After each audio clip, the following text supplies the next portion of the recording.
Well, hello, everyone. I'm James Dobson, and you're listening to Family Talk, a listener-supported ministry. In fact, thank you so much for being part of that support for James Dobson Family Institute. Hi, I'm Dr. Tim Clinton with Dr. James Dobson's Family Talk. I want to pass along some encouragement before our radio program today.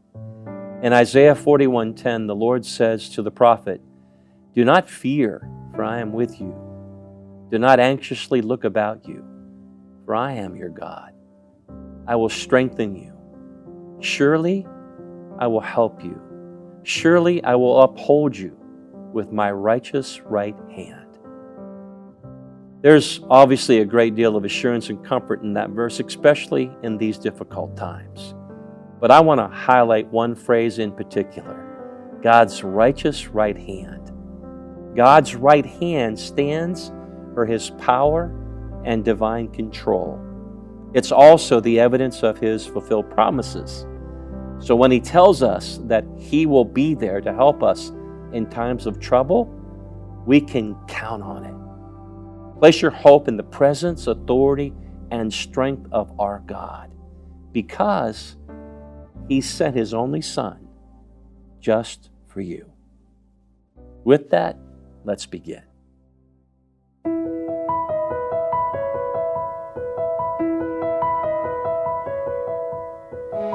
Welcome to Family Talk, a division of the Dr. James Dobson Family Institute. I'm Dr. Tim Clinton, wishing you a Happy New Year as we continue this first week of 2021. Sounds great, doesn't it? On behalf of Dr. Dobson, who is with his lovely wife Shirley out in California, enjoying some time together while he continues writing, we want to thank you for listening and making us a part of your day. We pray that your Christmas season was one of peace and hope and filled with joy with the promise of a new year. Today on the program, we present an issue that has always been critical for this ministry: God's gift of holy matrimony, marriage. It's no surprise that last year, with the ongoing pandemic, many relationships have been pushed to the brink. Financial hardships and long periods of isolation and close quarters have created new tension between husbands and wives. Are you struggling in this area? Or maybe you know a couple dealing with this as well? Then I hope you'll listen, as now we present a fascinating conversation from the archive that Dr. Dobson had with the late Dr. Gary Smalley. Gary was an incredible man of God with a heart for strengthening marriages. During his 40 years of ministry, he wrote over 60 books, selling some 12 million copies. Gary lived out the principles he taught through his 50-plus years of marriage to his wife, Norma. Gary passed away in 2016, but his legacy continues today through the Smalley Institute. Today's conversation focuses on how spouses can show one another grace and honor, especially when conflict arises. This lesson bears repeating. As we begin, Dr. Smalley and Dr. Dobson talk about that pesky little thing that can infect and destroy a relationship. This is a highly insightful discussion.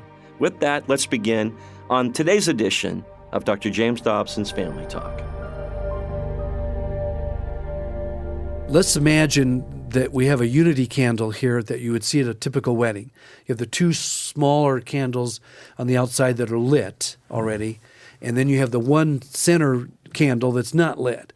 So after the couple does their vows and prays, they usually get off their knees, and the minister sets aside, and they go up and they take each one of them, the man and the woman takes a candle, and they light the center one, and then they blow their candles out, and I've done a number of weddings, so I'm always nervous it's going to catch her veil on fire or something. And then when they're blown out, they only have one candle now. Here's what I've been realizing this last year. The one candle that's lit is the unity candle, because now the man has left his father and his mother, and he's cleaving with his wife, which means he's gluing with her, and the two of them are becoming one. Now, here's what we've realized with the marriage research in the last year. The problem with couples, and the average divorce is between 5 and 7 years after marriage, but the average couple gets married, and they still remain singles. They forget that they're married. So what they do is they include the I and the me in their conversations a lot instead of the we. We're a team now. We're not singles anymore. But if they remain singles, they get infected with these four germs. That's how this happens. And they remain singles by having ordinary arguments about ordinary things: money, sex, kids, in-laws, job, cars, whatever it is, okay? Just ordinary stuff.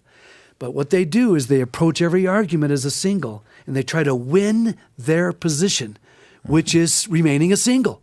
And that infects them with these germs. And it interferes with intimacy. And it interferes with intimacy. Is the most satisfying aspect of a good marriage. Absolutely. And it is eluding many people. Just think of this comment that Gary Oliver taught me 5 years ago. All arguments are doorways to intimacy, to oneness. But if a couple doesn't see it as a doorway, they tend to avoid the argument. Or they use an argument in a destructive way. So the 4 germs are all destructive ways of arguing, communicating in a marriage, which infect the marriage. And the disease is anger, but the infections are these: withdrawing during an argument. It's almost always the male, because we get easily flooded with too many words, and we don't like to argue or fight without rules. And so women can fight without rules, but we don't like that, so we withdraw. That's a germ, and it causes the disease of anger for both people. And that's what kills love. That's why the divorce rate between 5 and 7 years is so significant. Second one is escalation. Start yelling at each other, saying things you don't really mean, shouldn't say, causes anger. In fact, a man's heart rate goes up almost twice as fast as a woman's. When a man hits 100 beats a minute, he loses his ability to continue the argument rationally. So he either withdraws or becomes sometimes verbally or even physically abusive. So that's a dangerous thing. Third one is the number one killer of marriages in America today. Anytime you belittle your mate, or you come across a superior, you say and do things that imply that your mate is inferior to you, little cut downs, and this is usually during an argument.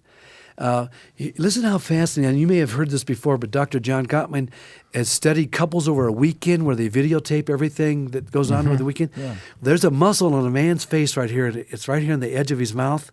And when it goes up, with his eyes rolling a little bit, sort of an Elvis Presley Yeah, muscle. right, exactly. It goes up. Is that what? During a conversation with his wife during the day, they have actually recorded how many times that happens during the day.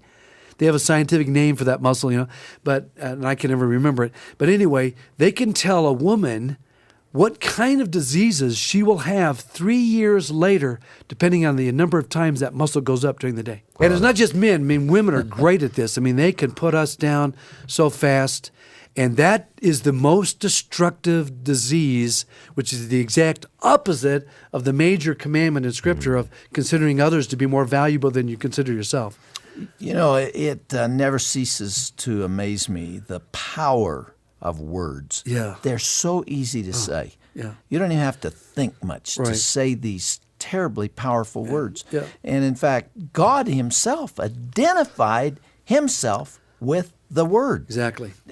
And the things that you say in one of those moments when your heart rate is over 100 can be just thrown out there so quickly and not even really meant, but they're remembered for a lifetime. Sure they are. Right. And that's a major, major damage to that relationship. And if it's over and over and over, like a lot of women don't realize that every time they say, would you put your seatbelt on? Those little kind of demeaning statements, parenting that husband, oftentimes the average woman has no idea that means I'm infecting our relationship with the worst germ that you can infect it with, which is the germ of belittling. It diminishes the personhood of the individual. And the hurt that it causes, and oftentimes not discussed, because it's hard to discuss that. If you do, you'll escalate or withdraw. And then there's the germ, which is really powerful. My son Greg is a psychologist also. He believes this is the biggest germ from his counseling experience. And he says it's when a couple starts seeing more negative in their mate than is actually there. So in other words, human nature anyway, you know how we like bad news and stuff all the time? Well, when you see too much negative in your mate, the more negative you see, the more you will see. Which is it's a downward cycle because it's called confirmation bias. Whatever you believe about your mate, you both see and hear, even if it isn't true. I'm not sure if I understand. When you say he sees more negative, he sees characteristics that bother him about the other person. Exactly. And then they exaggerate them, And then the more they exaggerate these negative things, they actually believe, like, for example, if we're going to buy one of those new Volkswagen Bugs, we see them everywhere because it's got selective perception. Well, when a woman thinks her husband is overly negative, then actually what it really is, she'll see it bigger and bigger continually. Okay, those are the four. Those are the four. Viruses, four bugs, exactly. if you will. Right. Let's talk about the 3 antibiotics. Right. What it is, here are the 3 antibiotics. The skill of honor, in fact, there's 3 things you do with the skill of honor. My mate's very valuable, just like autographed by God, okay? So they're very valuable. And the second thing you do is you make a list of all the things that are very valuable about your mate. In other words, this has been proven scientifically that if you start a written list of the positive things about your mate, and you keep that list going for years, that alone is enough to sustain you during any crisis in marriage. Dr. John Gottman found that. Well, what we found also is one researcher in one of the universities in the East found that when he took conflicted couples and gave them various assignments, he found that if he got couples just to make a list and to remind each other of this list on a regular basis of how positive you are as my mate, to share the list with each other, he found that 70% of the time, if they only made the list and reviewed it and kept it going, those couples improved significantly and stayed in love readily. Okay, that's the second point under the first antibiotic. That's true. The third point under the first antibiotic is you tell your mate verbally. You express it either in writing or you say it on a regular basis of how valuable that person is. And that concept of honor is what the Scripture says is considering others is really more valuable than we consider ourselves. It's really Romans 12:10. Be devoted to one another in brotherly love, preferring one another in honor. See, that's the other end of the continuum between what you talked about a minute ago of diminishing the personhood of the other individual. And so that one skill eliminates the worst germ in relationships, okay? The second skill is we call love talk, LUV. And that's listen, understand, and validate. Now, I got this from Dr. Stanley. And then I realized one day when I was going to a drive-through restaurant, McDonald's, Wendy's, one of those, okay, that's exactly what they do. Now, they have spent millions of dollars researching how to have good relationships with their customers and not having customers divorcing them. What do? They do exactly what Scott Stanley found is the best communication in the world to eliminate these 4 germs in marriage. They do the exact same thing at McDonald's. In other words, you drive up there, somebody always says, welcome to McDonald's, can I take your order? That's very honoring. And then you say, I want a hamburger, fry, and a Diet Coke, okay? And then they always say, let me see if I'm hearing you right. They don't say those words, but they say, you want a hamburger, a fry, and a Diet Coke. And then you say, yes. And then you go forward. Now, if they would have said if you want a child's meal and a Diet Coke, you say, no, I didn't say that. And then if they say, you never hear them say, excuse me, sir, I'm looking in that round mirror over there, and I see you're a pretty good sized person. Are you sure you want a double cheeseburger, sir? They don't say that because that would be invalidating. That would be belittling. I hate to mess up your illustration, but I can't understand those little speakers that they talk on anyway. That's right. But the point is they don't lose their customers by giving their opinion. They listen, they validate. Give you what you want. And they give you what you want. And if you don't get what you want, what do they always do? I'm sorry, let me redo that order. They're very careful. Guess what we do in marriage, though? It all centers around mainly opinions. But let's say when we do in marriage, what happens is that your mate gives you an opinion about something you're arguing about. What's the typical couple do? They belittle one another's opinion. Yeah. They express by either facial or verbal ways of saying, don't you realize how smart I am and how right I am? And how dumb you are. Yes, how inferior you are. Can't you get it? When we operate that way, we get infected. But if you use the method that Scott Stanley taught me, which my wife and I have been using for 5 years, and it's literally revolutionized our own discussions on arguments. And you can stop a teenager dead in their tracks in an argument by using the method, and they don't even need to know what you're doing. Which is to affirm them, to listen. To listen, to repeat back what they're saying. You don't have to like what they're saying. You don't have to agree with what they're saying. All you do is use the method. And you know what I did? I guess I can tell this. About a month ago with Norma, she and I were having an argument about how we're going to reorganize our business. It's been a little touchy. Have you ever have any kind of touchy discussions with Shirley? No, we never have any touchy discussions. So we were having this. Okay, we were driving from Keystone down to Denver to get on the airport. So we had a couple hours drive. I decided to use this method without her knowing what I was doing and without me doing my part. In other words, when you really use this right, you exchange with each other. We started in Keystone. I did nothing but listen to her for 2 hours and repeat back what she was saying, clarify what she was saying. And Jim, I was totally amazed that she answered her own argument with some of the best solutions I've ever heard in my life. She didn't need you to She give an didn't need answer. me. And I affirmed her solutions because I liked them. And it taught me again that oftentimes if you just listen and understand a person, it's amazing. The only thing Shirley and I fight over is the thermostat. And I don't know how we're going to get around that one. She says, I'm cold, I'm turning it up. Now, so I say, I see, you're cold. Yeah. But I'm not sure we can solve that one quite as easily. Yeah, but you know what's fun is when you both hear each other and you both understand each other and you both validate each other, because the unity candle is really an expression of that. What happens is our mind comes up with some of the greatest solutions to include both of us. That's really the intimacy in a marriage, is when you come up with a solution that you both like. So use your brain to do that. I love it. It's been amazing. Okay, we have one more antibiotic coming. Yes, one more antibiotic. According to the research experts, almost all arguments are caused because people perceive their needs not going to be met. It's either that it's not being met or it's perceived not to be met. So what we have discovered is that people have these relational needs deep in their heart. If they don't think they're going to be met, they even get into arguments. It's like the surface thing we're arguing about has really nothing to do with my deeper need. For example, my wife has a tremendous need to be organized and for our home to be in order and for us to abide by all the rules in life. Like she doesn't like to park in a place that says, even hints that we shouldn't be parking there. Where my personality can basically park anywhere. And so, this, like Silver Dollar City in Branson, Missouri, has an employee parking lot. Well, I know the owners real well, so they've told me to park there. Well, Norma can't do that because it says sticker parking only. So I had to go to the owners eventually and get a sticker and stick on my rearview mirror, kind of thing, to be able to do that. Well, Norma's need is order and regularity and precision a lot of times. It's not mine. So we'll argue about a lot of things that have nothing to do with what we're arguing about. It's all about her need to be in order. So since I know that's her biggest need, she knows my biggest need is to do fun things with other people, to talk and do fun things with people.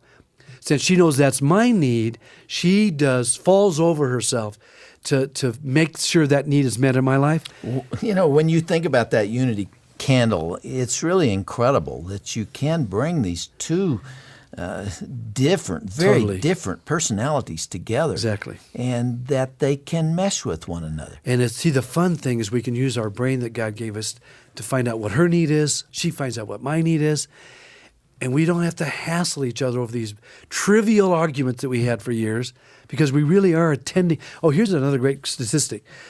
They found that what separates couples who are divorced and couples who are happily married is 20 minutes a day of attending to each other's needs.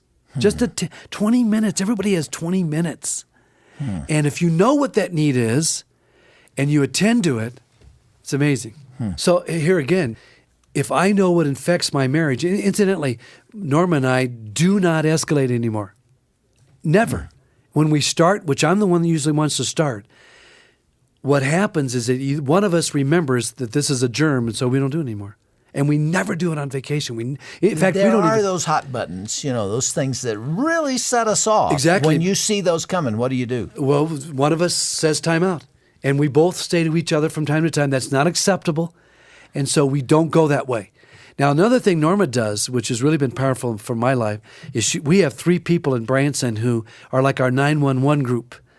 And when we get into a serious discussion that we can't solve on our own, she'll say, why don't we call our 911 group? And we get together, use the same method, but it's people who love us, and we do it in front of people. So it's like a small group. It's one of our small groups. And you have 3 of those. Yeah, we have 3 people. I'm in 3 different small groups. You mean every week you're with? No, I'm 3 not in every week in every group, but I have groups. I'm training leaders to have small groups. Yeah. So I'm in small groups with Norma, and we open our life up and tell them the struggles we're going through. We're as normal as every other couple.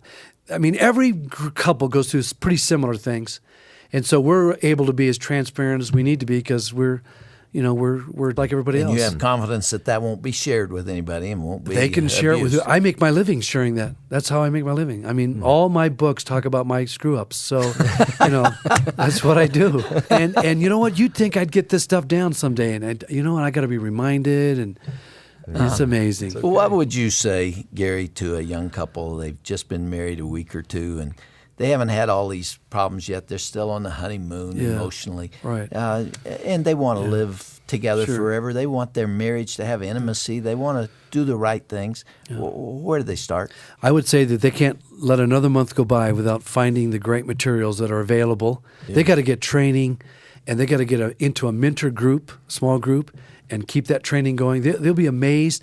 Take my own son, Michael, a counseling therapist, graduated from Wheaton.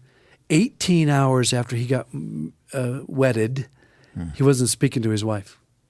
Isn't that interesting? They were so locked in an argument. Isn't that always amazes me that you can go through the courtship and spend 18 hours a day looking at each other's eyes, and you're just so in love you can hardly bear it. Right. And you get married, and then you find out some things you hadn't stumbled over yet. 1 year, they argued like cats and dogs, but never said a thing to me. Yeah. And he was embarrassed. He was grieved. He didn't know what direction it was going to go. And it was Scott Stanley's training, the prep stuff, the speaker listener, which is really what I call the drive-through listening, the love talk, changed their marriage.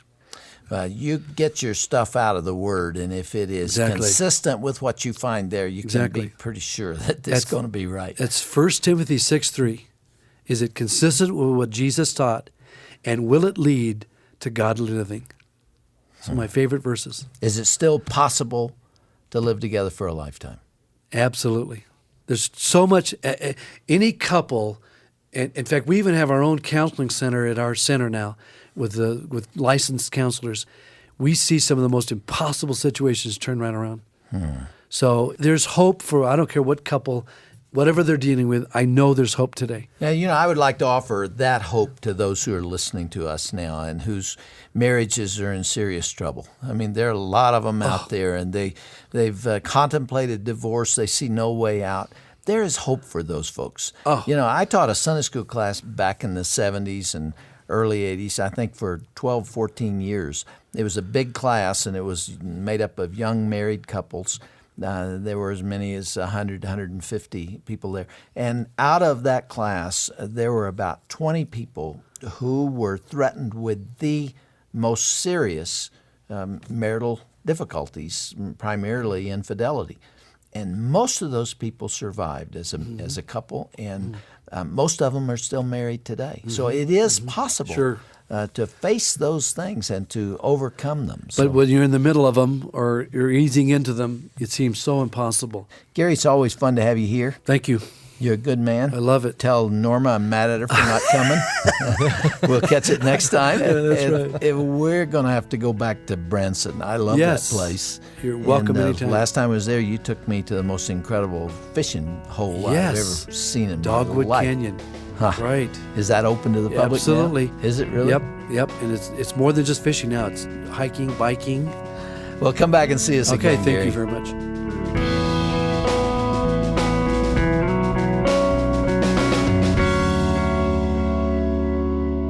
That's some incredible wisdom laid out in this classic Family Talk broadcast. This is Dr. Tim Clinton again. I want to echo what Gary and Dr. Dobson were just saying. Marriage is hard. Difficulties will come.